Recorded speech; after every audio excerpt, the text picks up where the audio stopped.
Most people want success. Few ever find it. And it's not because they lack talent or opportunity or time.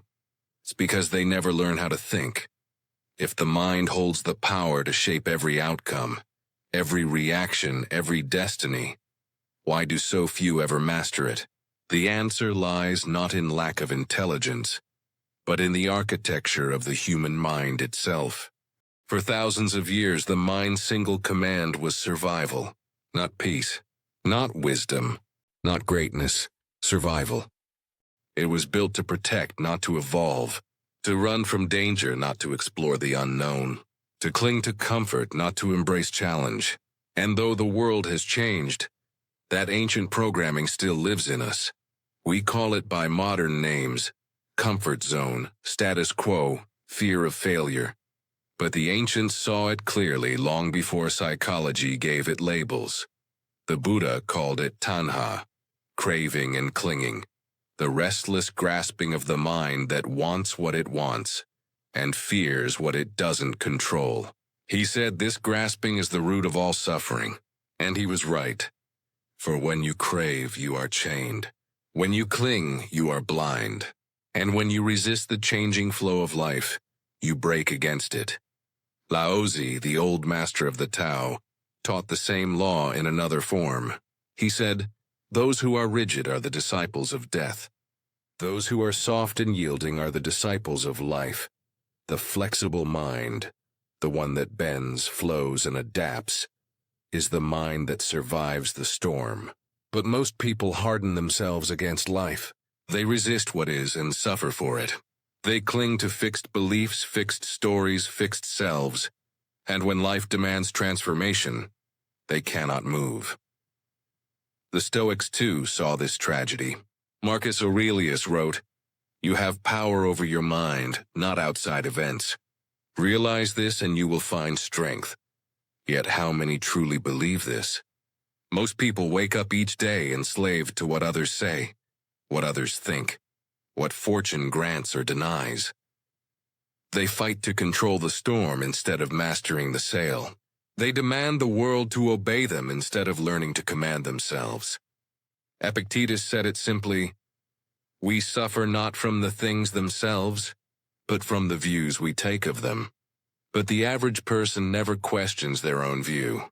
They defend their opinions like kingdoms, cling to their emotions like proof of truth, and call their habits just the way I am. This is why the right mindset is rare, because it asks you to die to what you were, to unlearn the reflexes of fear, ego, and control. It demands that you face the storm without demanding that it end.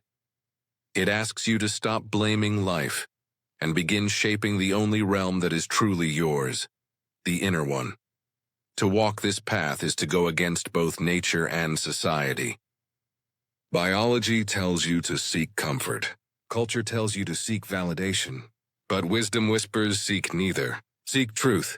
Modern schools reward memory, not awareness. Jobs reward compliance, not reflection. The world trains the body to move, but neglects to train the mind to see. And so people live lives of noise and reaction, never realizing that the quiet mastery of the mind is the foundation of all freedom.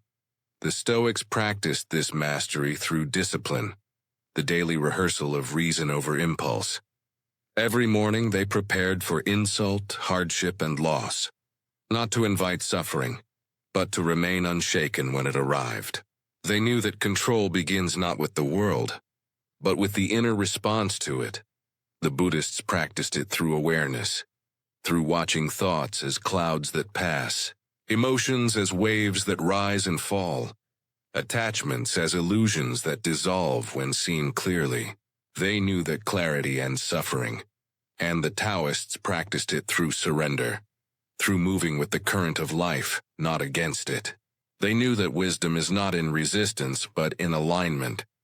To possess the right mindset is to combine all three: the Stoics' discipline, the Buddhists' clarity, and the Taoists' flow. Such a mind is rare because it cannot be built in a day. It is forged in silence, in solitude, in the small, invisible moments when the world provokes you, and you choose calm. When you could complain, but you choose gratitude. When you could control, but you choose to release.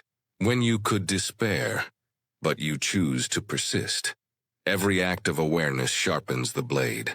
Every choice to remain centered strengthens the fortress. Every surrender to what is brings you closer to peace. But make no mistake, the path is not soft. To master your mind is to confront yourself. It means meeting the parts of you that crave approval, the parts that fear loss, the parts that cling to comfort. You must see them not as enemies, but as ancient guardians doing their duty, and gently, patiently retrain them.